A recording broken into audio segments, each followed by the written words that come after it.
ওয়েবসাইটে যে কোনো ধরনের ডেটা ইনপুট করার জন্য ফর্ম ইউজ করা হয়।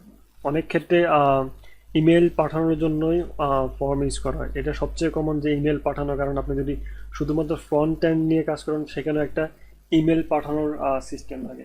তো বেশিরভাগ ক্ষেত্রে ইমেল পাঠানোর জন্যই ফর্ম ইউজ করা হয়। তবে যদি ওয়েবসাইট একটু বড় হয়, ডেটা নিয়ে কাজ করে, তখন ডেটা ইনপুট করার জন্য ফর্ম ইউজ করা হয়। আমরা এখানে ফর্মটা দেখব।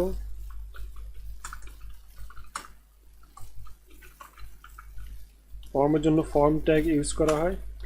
ফর্ম ট্যাগের সাথে দুটো অ্যাট্রিবিউট সবসময় এগুলো থাকে, একটা হচ্ছে অ্যাকশন আর একটা হচ্ছে মেথড। যদিও এগুলো ইউজ করে ব্যাক এন্ডে ডেটা প্রসেস করা হয়, তারপর আমি একটু বলে দিচ্ছি। অ্যাকশনটা হচ্ছে যে ফাইলটার মাধ্যমে আপনি ডেটা প্রসেস করবেন সেটার ডিরেক্টরি এখানে লিখতে হবে। যদি এখানে একটা নতুন একটা ফাইল আমরা ক্রিয়েট করি, লাইক ফর্ম ডট পিএইচপি, তাহলে আমরা যদি এই ফাইলটার মাধ্যমে এই ডেটাগুলো প্রসেস করি তাহলে এখানে এটার ডিরেক্টরি লিখতে হবে ফর্ম ডট পিএইচপি। যদি এটা অন্য কোনো ফোল্ডারের মধ্যে থাকে তাহলে প্রথমে ফোল্ডারের নাম স্ল্যাশ লিখে তারপর ফাইলটার নাম লিখতে হবে। যদি আমাদের এটা এখন লাগবে না, আমরা যেহেতু এইচটিএমএল নিয়ে কাজ করছি। আর মেথডের মধ্যে দুটো মেথড আছে, যে দুটো মেথডের যে কোনো একটা মেথড ইউজ করে আপনি ডেটা সার্ভারে পাঠাতে পারবেন। একটা হচ্ছে পোস্ট মেথড আর একটা হচ্ছে গেট মেথড। তো আপনি যদি কোনো ব্যাক এন্ড ল্যাঙ্গুয়েজ শেখেন তখন আপনি এগুলো নিয়ে ডিটেল জানতে পারবেন। তো আমরা এখন ফর্মের বিভিন্ন ধরনের ইনপুট আছে সেগুলো আমরা দেখে নিই। আপনি যদি ইউজার থেকে যে কোনো ধরনের ইনপুট নিতে চান তাহলে আপনাকে ইনপুট ট্যাগ ইউজ করতে হবে। সো বিভিন্ন ধরনের ইনপুট টাইপ থাকে। আপনি যদি টেক্সট ইনপুট নিতে চান, যেমন নেম, অ্যাড্রেস, এই ধরনের টেক্সট ইনপুট করতে চান তাহলে আপনাকে টাইপ টেক্সট ইউজ করতে হবে।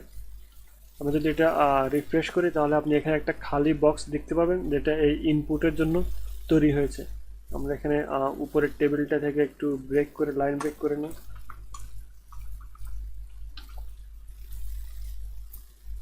এখন এই খালি বক্সটা দেখতে পারবেন। তো যেহেতু এটা বক্স দেখে তো জানার কোনো ওয়ে নাই, যারা ওয়েবসাইটটা ইউজ করবে তারা তো জানতে পারবে না যেখানে কি লিখতে হবে।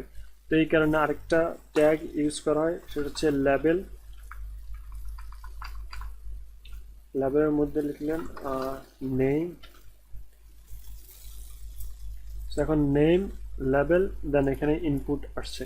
তো ইনপুটের মধ্যে আরও কিছু অ্যাট্রিবিউট আছে, সেগুলো আমরা দেখে নিই। একটা হচ্ছে প্লেস হোল্ডার,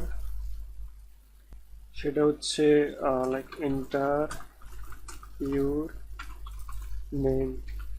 আমরা যদি এটা লিখি তাহলে আমরা বক্সের মধ্যে এই লেখাটা দেখতে পাবো, এন্টার ইউর নেম। আমরা যখন টাইপ করা শুরু করব তখন সেটা চলে যাবে। আবার কিছু না থাকলে আবার এটা দেখতে পাবেন, এন্টার ইউর নেম। আরেকটা অ্যাট্রিবিউট হচ্ছে এখানে নেম। সো নেম অ্যাট্রিবিউটটা ইউজ করায় আপনি যখন এখান থেকে এই ভ্যালুটা নিয়ে, আমি যদি এখানে একটা ভ্যালু ইনপুট করি লাইক জন রো, এখন এটা যদি আমি সাবমিট করি তাহলে এই ডেটাটা ইউজ করার জন্য এই অ্যাট্রিবিউটটা ইউজ করায় নেম। আপনি এখানে যে নামটা ইউজ করবেন, যেমন নেম, এই নেমটাকে নিয়ে আমরা এই ফাইলটার মাধ্যমে প্রসেস করব। এখানকার লেখাগুলো অনেকটাই বাইরে বের হয়ে গেছে, তা আমরা এটা ফাইলের অপশনটা মিনিমাইজ করে রাখি, তাহলে দেখতে সুবিধা হবে। এখন যে আমরা ইনপুট টাইপটা দেখবো সেটা হচ্ছে ইমেল ইনপুট টাইপ। তো প্রথমে আমরা একটা লেবেল লিখে নিই, হচ্ছে email input type email, place holder,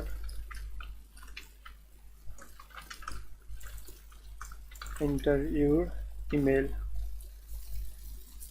এখানে এখানে একটা যে বেশি চলে আসছে, সেখানে আরেকটা ইনপুট ফিল্ড তৈরি হলো, একটা হচ্ছে ইমেল, একটা হচ্ছে নেই place holder, holder D miss করেছি।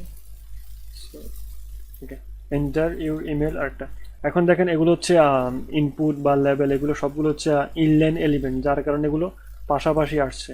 কিন্তু নর্মালি আমরা যখন ফর্মের মধ্যে ইউজ করি সেগুলো বেশিরভাগ সময় উপরে নিচে থাকে। তো আমরা প্রত্যেকটা গ্রুপকে একটা ডিভের মাধ্যমে আলাদা করে রাখবো। তো আমরা একটা ডিভ ক্রিয়েট করি। ডিভ এটা একটা HTML ব্লক এবং এটা ব্লক লেভেল এলিমেন্ট। আমরা একটা ডিভের মধ্যে নিয়ে গেলাম, এটাকেও একটা ডিভের মধ্যে নিয়ে আসি।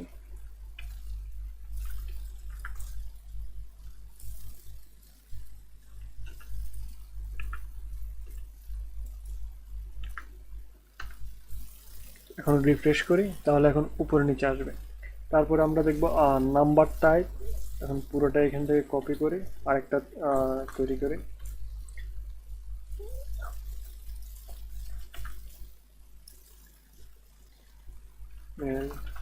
Number type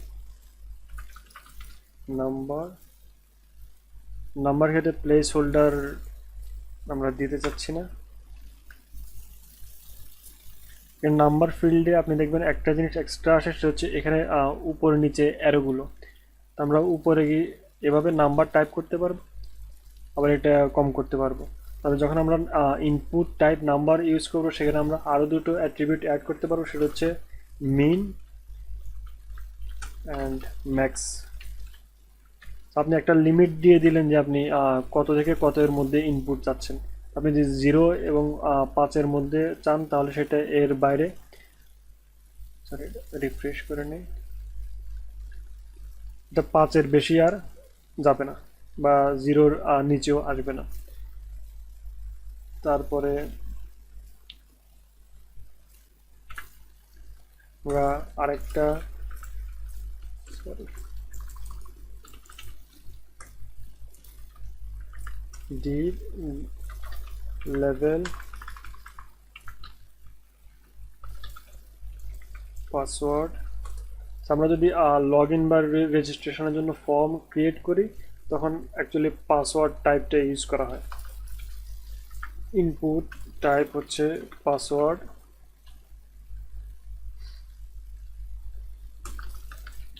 place holder password. দেন এটা রিফ্রেশ করি, তাহলে আপনি এখানে পাসওয়ার্ড টাইপ করতে পারবেন। তবে হচ্ছে আপনি যখন টাইপ করবেন তখন ওই সংখ্যা বা অক্ষরগুলো আপনি এখানে দেখতে পারবেন না। নর্মালি আমরা পাসওয়ার্ড যেভাবে লিখি আর কি।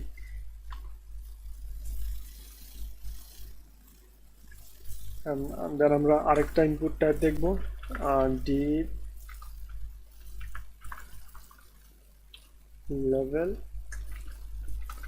Gender, input type radio type. So আর রেডিও টাইপটা কেমন আমি দেখাচ্ছি আপনাদেরকে।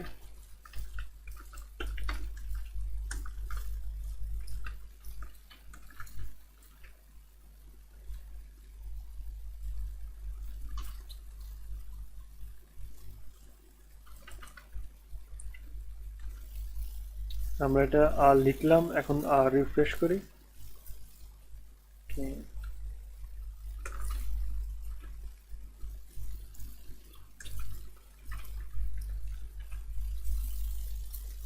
হ্যাঁ, কারণ রেডিও টাইপ হচ্ছে আপনার আমরা একটা ইনপুট গ্রুপের মধ্যে যতগুলো অপশন থাকবে সেখান থেকে যে কোনো একটা আপনি সিলেক্ট করতে পারবেন, একের বেশি আপনি সিলেক্ট করতে পারবেন না। তো রেডিও টাইপের জন্য আপনি এখানে একটা টাইপ লিখতে হবে রেডিও, আর নেম, এই দুটোর বা দুটো অপশন থাকে, তিনটে অপশন থাকবে, সবগুলোর নেম সেম থাকবে। আর ভ্যালু থাকবে এখানে, ভ্যালু যে যে ভ্যালুটা আপনি সার্ভারের মধ্যে সেন্ড করবেন বা ইমেলের মাধ্যমে সেন্ড করতে চান সেই ভ্যালুটা এখানে লিখবেন। তার মানে এখানে যদি আমরা মেল সিলেক্ট করি তাহলে এই ভ্যালুটা এখানে মেল, এটা সার্ভারে বা ইমেলের মাধ্যমে সেন্ড হবে। আপনি যদি এখানে অন্য কিছু লেখেন তখনও মেল সিলেক্ট করলে এই ভ্যালুটাই ইমেলে বা সার্ভারের মাধ্যমে সেন্ড হবে। আমরা পরবর্তী ইনপুট টাইপটা দেখি।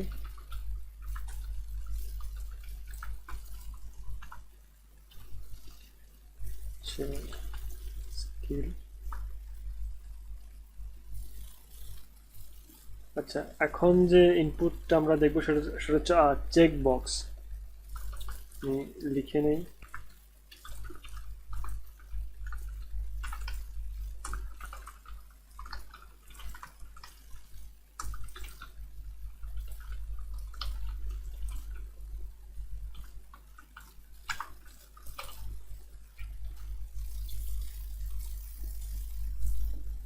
আমরা এখানে একটা ব্রেক তৈরি করি যাতে দেখতে সুবিধা হয়। স্কেল, এটাকে কপি করতে থাকি।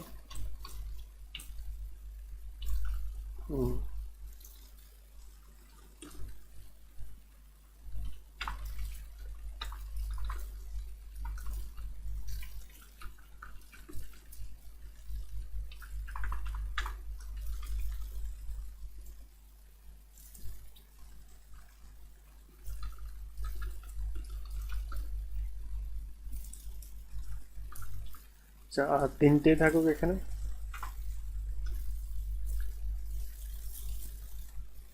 তো এখন রেডিও ইনপুট আর চেক বক্সের মধ্যে একটাই তফাৎ, আপনি চেক বক্সে অনেকগুলো একসাথে সিলেক্ট করতে পারবেন, কিন্তু রেডিও বাটন যেটা শুধু যতগুলো অপশন থাকবে তার মধ্যে যে কোনো একটা আপনি সিলেক্ট করতে পারবেন। সেটা চেক বক্সে আপনি যতগুলো অপশন ইচ্ছে ততগুলো সিলেক্ট করতে পারবেন। আর রেডিও বাটন এবং চেক বক্সের মতোই আরেকটা ইনপুট আছে, সেটা হচ্ছে সিলেক্ট। আমরা এখানে দেখি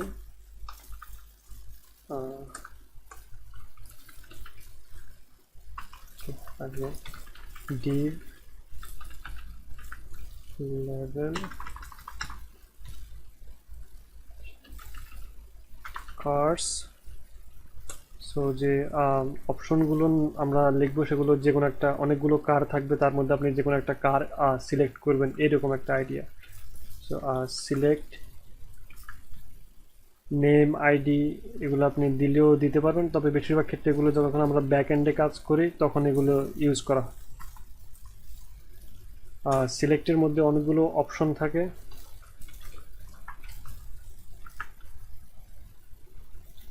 অপশনের মধ্যে আগেরগুলোর মতোই একটা চেক বক্স বা রেডিও বাটনের মতো একটা ভ্যালু থাকে। সো এটা হচ্ছে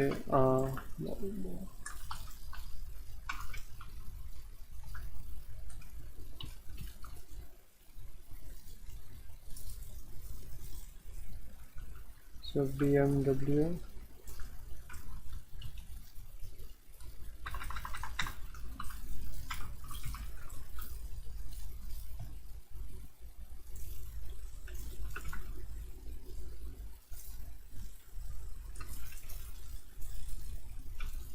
যদি ফাইলটা রিফ্রেশ করি তাহলে আপনি এখানে দেখবেন লেভেলটা এখানে থাকবে কার্স, আর এখানে তিনটে অপশন যেগুলো আমরা লিখলাম সেখান থেকে যে কোনো একটা সিলেক্ট করলে ওই সিলেক্ট করা যেটা সিলেক্ট করেছেন সেটাই ইমেল বা সার্ভারে সেন্ড হবে।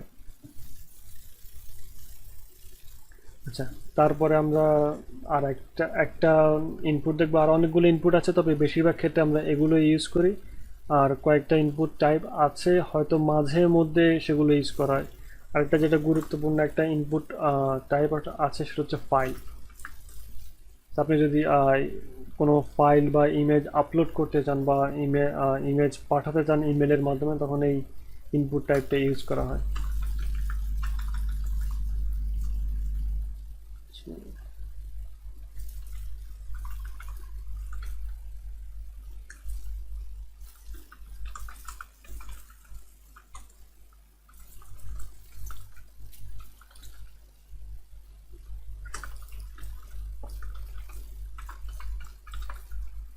তো ইনপুট টাইপ এখানে ফাইল লিখতে হবে, আর নেম যে নেমটা আপনি ইউজ করে ফাইলটা পাঠাবেন, সেই একটা নেম, যে কোনো একটা নেম লিখলেই হবে। Excuse me. এখন এই ফাইলটা আপনি যখন ইউজ করবেন তখন আরেকটা অ্যাট্রিবিউট ফর্মের সাথে ইউজ করা লাগে। আমরা যেখানে অ্যাকশন বা মেথড অ্যাট্রিবিউট ইউজ করলাম, সেখানে আরেকটা অ্যাট্রিবিউট ইউজ করতে হবে যদি আপনার ফর্মের মধ্যে যে কোনো ধরনের ফাইল ইনপুট করার একটা অপশন থাকে। তাহলে এখানে একটা টাইপ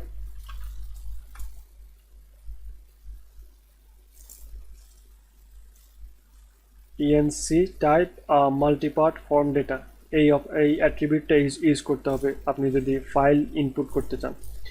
তো আমরা এটা সেভ করি, দেন রিফ্রেশ করলাম। এখন আপনি এটা অপশন দেখতে পাচ্ছেন সিলেক্ট এ ফাইল।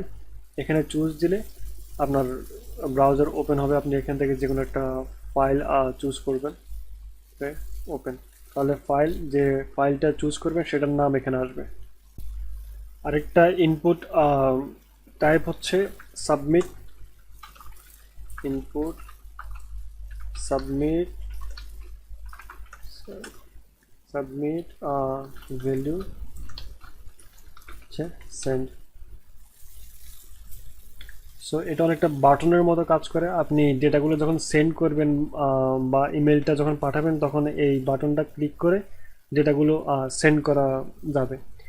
সো আরেকটা অপশনও আছে, যদি আপনি এই ইনপুট দিয়ে ইনপুট টাইপ সাবমিট এই বাটনটা ইউজ করতে না চান, HTML এর জন্য একটা বাটন ট্যাগই আছে, সেটা আপনি HTML এর একটা ফর্মের ভিতরে ইউজ করতে পারেন অথবা ফর্মের বাইরে HTML এর যে কোনো জায়গাতে সেটা ইউজ করা যাবে। এখানে যদি আমি বাটন লিখি তাহলে পাশে আরেকটা বাটন আসছে, আপনি এই বাটনটা ইউজ করতে পারবেন। তবে এই বাটনটা ইউজ করার জন্য জাভাস্ক্রিপ্ট বা jQuery যে কোনো ফাংশন ইউজ করে ডেটাগুলো প্রসেস করা হয়। তবে সরাসরি সেন্ড করার জন্য এই ইনপুট টাইপটাই ইউজ করা যায়। আমরা এটা রিফ্রেশ করলাম। এখন যদি আমরা সেন্ড করি তাহলে দেখবেন এটা কোনো ফাইল আমরা যেহেতু এখানে অ্যাড করিনি, আমি একটা ফাইল অ্যাড করেছি কিন্তু ফাইলটা এখানে নেই। আমরা যদি ফোল্ডারটা ডিলিট করে দিই, আমরা সেভ করলাম, দেন এটা রিফ্রেশ করি, এখন যদি সেন্ড করি তাহলে আমরা যে ফাইলটা এখানে নতুন একটা ফাইল ক্রিয়েট করেছিলাম form.php, এই form.php-তেই আসবে। তার মানে ডেটাগুলো এখানে প্রসেস করবে। তো যেহেতু আমরা এখানে কোনো কোডিং করিনি বা ব্যাকএন্ডের কোনো কাজ করছি না, এখানে আমরা সেটা দেখাচ্ছি না এখানে।